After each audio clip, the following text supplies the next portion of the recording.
કચ્છમાં ચાંદીપુરા વાયરસનો પ્રથમ પોઝિટિવ કેસ સામે આવ્યો. દેવપરની બાળકીનો ચાંદીપુરાનો રિપોર્ટ પોઝિટિવ. આરોગ્ય તંત્રમાં દોડધામ મચી જવા પામી. નખત્રાણાના દેવપરની બાળકીનો ચાંદીપુરાનો રિપોર્ટ પોઝિટિવ આવ્યા બાદ આરોગ્ય તંત્રમાં દોડધામ મચી જવા પામી છે. હાલમાં ભુજની જીકે જનરલ હોસ્પિટલમાં સારવાર તળે છે 1.5 વર્ષની બાળકી. નખત્રાણા તાલુકામાં આરોગ્ય વિભાગ દ્વારા સર્વે હાથ ધરવામાં આવ્યું. તાલુકામાં 5,000 જેટલા કાચા ઘરોમાં દવા છંટકાવ શરૂ કરવામાં આવ્યો છે. 14 વર્ષથી નીચેના બાળકોને ચાંદીપુરાની થાય છે અસર. દેવપર ગામની વસ્તી 3,000ની છે, ત્યારે તમામ કાચા મકાનોમાં સર્વે હાથ ધરવામાં આવ્યો. આ ઉપરાંત આરોગ્ય વિભાગ દ્વારા તમામ સ્થળોએ તકેદારી રાખવા સૂચના આપવામાં આવી. આ જે દર્દી છે દેવપુરા ગામનો છે, નખત્રાણાનો, જેની વસ્તી લગભગ 3,000 જેટલી છે, 3,500 જેટલી, અને એ પાકા મકાનમાં જ રહે છે, એક વાડી વિસ્તારમાં રહે છે, અને 1.5 વર્ષનું છે રિયા રાઠોડ કરીને.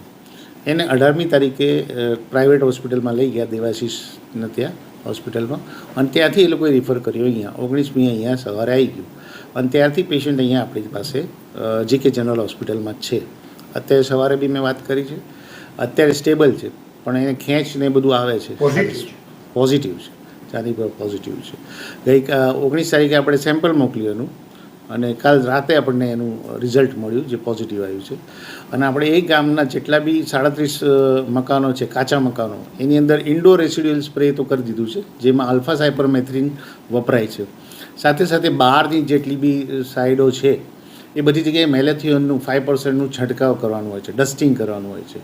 એ 2 વસ્તુ આપણે ખાસ જોવાની હોય છે. અને સાથે સાથે આપણા ફીવરનું સર્વેલન્સ, કોઈ જગ્યાએ તાવ કે એના કોઈ લક્ષણોવાળો છે કે નથી, એ ખાસ આપણી ટીમો ફરીને એ કરે છે, હાઉસ ટુ હાઉસ.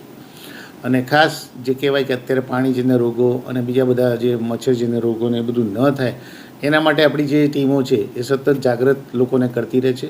પાણી ક્યાંક ભરાયેલા હોય તો એને ઉલેચવાનું કામ જે છે એ કરાવડાવે છે. સાથે સાથે આપણા ઘરની અંદર જે વાસણો કે એમાં જે પાણી ભરેલા હોય, ઉપર ટાયર કે એમાં પાણી ભરેલા હોય, તો એ બધું જ ખાલી કરાવવા, કારણ કે મોસ્કિટો બ્રીડિંગ એની અંદર થઈ શકે છે.